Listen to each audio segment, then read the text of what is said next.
The first time someone disappeared, the village thought it was a coincidence. Io had always been quiet. He was the type of man people forgot was standing beside them. He farmed his land, paid respect to elders, and returned home before nightfall.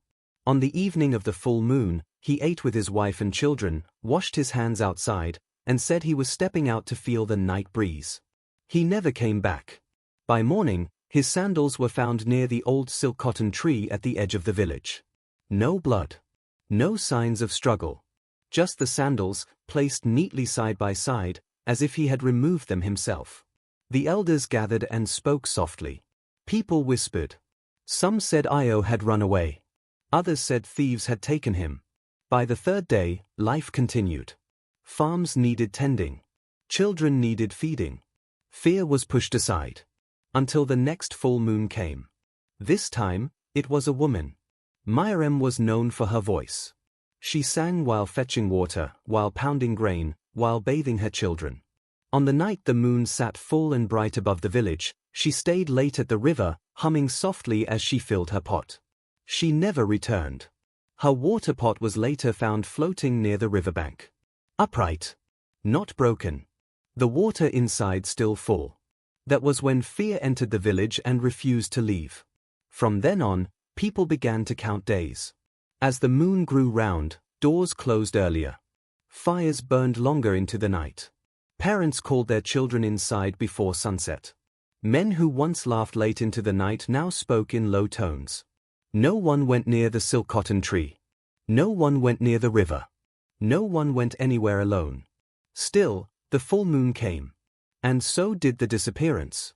Each full moon, just one person vanished. Never two. Never skipped. Always on the night the moon was fullest. Always without noise. Without blood. Without struggle. What frightened the people most was not who disappeared. It was who didn't. Some villagers were always spared. Even when they wandered at night. Even when they stayed out late. The moon seemed to ignore them completely. Others were not so lucky. No pattern made sense.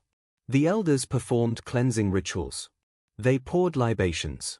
They sacrificed goats and chickens. They prayed louder than before. Nothing changed. Then a boy named Safu noticed something no one else had. Every person who disappeared had crossed the same path that night, the narrow footpath that curved past the silk cotton tree before reaching the river.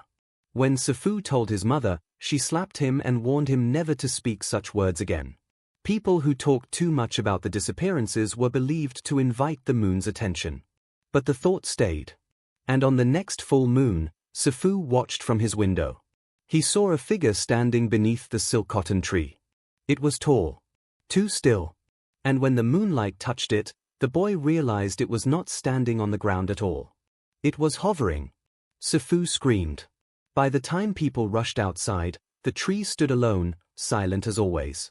But Safu was no longer in his room. His mat was empty. His window was open. And beneath it, on the ground, lay his small sandals, placed neatly side by side. That was the night the village understood one thing clearly. The disappearances were not random. And the moon was watching. That night, the village did not sleep.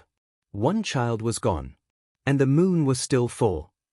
If you want to know why the full moon chooses, and what the village is hiding, subscribe to Pure African Tales and turn on notifications. Episode 1 ends here, but the story has only just begun. Episode 2 drops soon. Don't forget to subscribe and turn on notifications.